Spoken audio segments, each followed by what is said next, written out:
Premier des déséquilibres musculaires favorisant la pubalgie, le déséquilibre péripubien, grandement documenté dans la littérature. Il s'agit d'un déséquilibre musculaire principalement entre les muscles abdominaux obliques d'un côté et les muscles adducteurs de l'autre côté. Donc tous les muscles impliqués dans ces chaînes abdominaux-pubo-fémorales croisées, tout d'abord les muscles abdominaux, de la profondeur vers la superficie, le muscle transverse, les muscles obliques internes, les muscles obliques externes et les muscles droits de l'abdomen.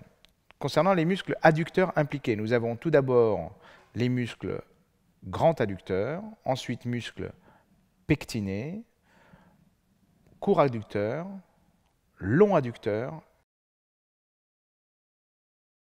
et enfin les muscles graciles. On va voir maintenant comment en coupe ces muscles s'organisent en chaînes croisées. Nous avons tout d'abord le muscle long adducteur qui en synergie est impliqué avec le muscle oblique externe du côté opposé. Vous avez également le muscle gracile qui lui est coordonné de l'autre côté avec le muscle droit de l'abdomen opposé. Ces muscles constituent le complexe abdominaux-pubo-fémoral croisé, donc complexe musculaire organisé pour, sur le plan synergique, favoriser un verrouillage pubien. Donc, comme vous le voyez sur cette modélisation 3D, les muscles impliqués dans le verrouillage pubien, 3 groupes musculaires. Vous avez donc les muscles adducteurs dans son ensemble, on les a déjà décrits, les muscles abdominaux également, ainsi que les muscles du plancher pelvien, donc les muscles du périnée.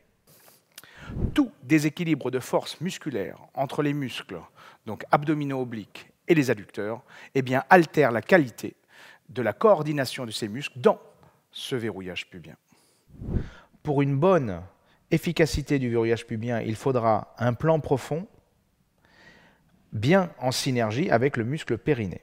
Donc le muscle transverse qu'on voit à l'instant et les muscles périnés doivent se coordonner pour avoir une contraction synergique. C'est une condition importante pour un bon verrouillage pubien. La deuxième condition, c'est que les muscles adducteurs se coordonnent également avec donc, ce muscle transverse et ce périnée lors du verrouillage pubien. On va le voir sur cette modélisation.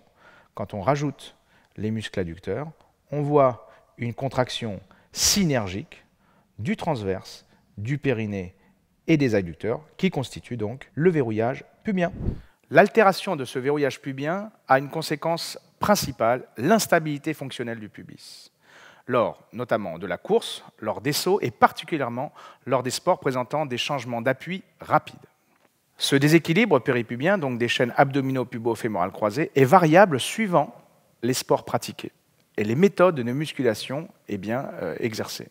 Dans le football, par exemple, les auteurs incriminent volontiers un déséquilibre entre les muscles adducteurs forts et rétractés et les muscles abdominaux plutôt plus faibles. Effectivement, ces joueurs ont des séquences de jeu où ils frappent beaucoup à l'intérieur du pied et bien sûr, leurs muscles adducteurs se renforcent volontiers plus que leurs muscles abdominaux.